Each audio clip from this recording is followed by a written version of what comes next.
Welcome back to Kafka Internals Crashcasts. I'm your host, Sheila, and today we're diving deep into the internals of Kafka. We're continuing our Jedi Master level season, focusing on the chapter about Kafka internals. Specifically, we'll be exploring log segments, storage, and retention policies. Joining me as always is our Kafka expert, Victor. Hi, Victor. Hello, Sheila. It's great to be here. I'm excited to unravel the mysteries of Kafka's internal storage mechanisms with you and our listeners today. Before we jump in, let's start with a quick quiz for our listeners. Here's the question. How does Kafka manage to handle both real-time data processing and long-term storage efficiently? Think about that, and we'll reveal the answer at the end of the episode. That's an excellent question, Sheila.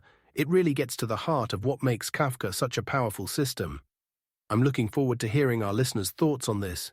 Without giving away too much, I'd say it's all about smart design choices in how Kafka organizes and manages its data. Absolutely, Victor.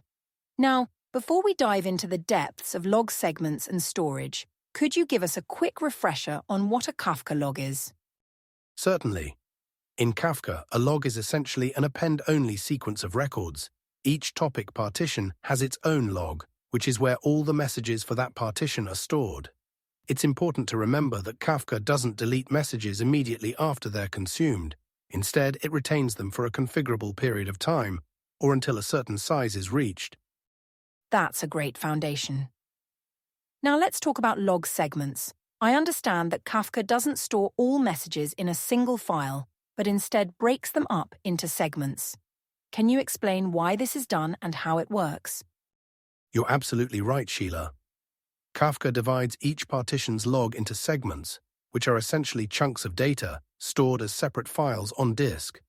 This segmentation serves several purposes. 1. It allows for easier management of large amounts of data. 2. It facilitates faster deletion of old data. 3. It enables more efficient searches for specific offsets. Think of it like a library. Instead of having one enormous book containing all the information, we have many smaller books, segments, organized on shelves, partitions. That's a helpful analogy, Victor. So, if segments are like books, how does Kafka know which book to open when it needs to find a specific message? Great question. This is where index files come into play. For each segment file, Kafka maintains an accompanying index file.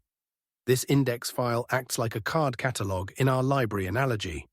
It maps message offsets to their physical position in the segment file, allowing Kafka to quickly locate specific messages without having to scan the entire segment. I see. So we have segment files for storing the actual data and index files for quickly finding specific messages. How does Kafka manage active versus inactive segments? Kafka distinguishes between active and inactive segments. The active segment is the one currently being written to, while inactive segments are those that have been closed and are no longer accepting new messages. When a segment reaches a certain size or age, which is configurable, Kafka closes it and opens a new active segment. This process ensures that individual segment files don't grow too large, which could impact performance. That makes sense. Now, let's talk about storage mechanisms. How does Kafka actually store these segment files on disk? Kafka uses a very straightforward approach to storage. Segment files are stored as plain files on the file system of the broker. This simplicity is actually one of Kafka's strengths. It leverages the operating system's page cache for fast read and write operations. Each topic partition has its own directory, and within that directory, you'll find the segment files and their corresponding index files. The segment files are named based on the offset of the first message they contain, which makes it easy to locate the right segment for a given offset. Interesting. Now, we can't talk about storage without discussing retention. How does Kafka handle data retention, and why is it important? Retention is a crucial aspect of Kafka's design. Unlike traditional messaging systems that delete messages as soon as they're consumed, Kafka allows you to retain messages for a configurable amount of time or until the log reaches a certain size. Kafka supports two main retention strategies. 1. Time-based retention. Keep messages for a certain period, e.g., 7 days. 2. Size-based retention. Keep the log up to a certain size, e.g. 1 GB. When either of these limits is reached, Kafka will start deleting or compacting old segments. That's fascinating. You mentioned compaction. Can you elaborate on that? Certainly, log compaction is an advanced feature of Kafka that's particularly useful for event sourcing use cases. For those unfamiliar, event sourcing is a way of storing data as a sequence of events rather than just the current state. Instead of simply deleting old messages, compaction retains at least the last known value for each message key within the log of data for a single topic partition. This means that even after the retention period, you're guaranteed to have the most recent state of your data, which can be incredibly useful for rebuilding application state or for reprocessing data. That's a powerful feature. Now, as we wrap up, could you share some best practices or common pitfalls to avoid when it comes to log segments and retention policies? Absolutely. Here are a few key points to remember. 1. Choose your segment size carefully. Smaller segments mean more files but faster cleanup. Larger segments mean fewer files but potentially slower cleanup. 2. Set appropriate retention periods. Too short and you might lose data you need. Too long and you'll use unnecessary storage. 3. Monitor your disk usage. Kafka can consume a lot of space, especially with long retention periods. 4. Consider using log compaction for topics where you only need the latest value per key. 5. Remember that deleted data isn't immediately removed from disk. It's marked for deletion and removed during the next log cleanup phase. Those are great tips, Victor. Now, let's get back to our quiz question. How does Kafka manage to handle both real-time data processing and long-term storage efficiently? Can you reveal the answer?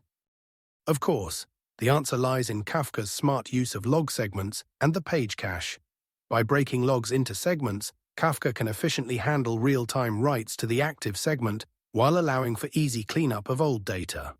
Meanwhile, its use of the operating system's page cache means that frequently accessed data, like recent messages for real-time processing, stays in memory for fast access, while older data remains on disk for long-term storage. This design allows Kafka to excel at both real-time processing and long-term data retention. Excellent explanation, Victor. To summarize today's episode, 1. Kafka uses log segments to efficiently manage large amounts of data. 2. Each segment has an accompanying index file for quick message lookup. 3. Kafka leverages the OS page cache for fast read.write operations. 4. Retention policies allow for flexible data management, including time-based and size-based retention. 5. Log compaction provides a way to retain the latest state of data indefinitely. In our next episode, we'll be discussing the Kafka controller and partition reassignment.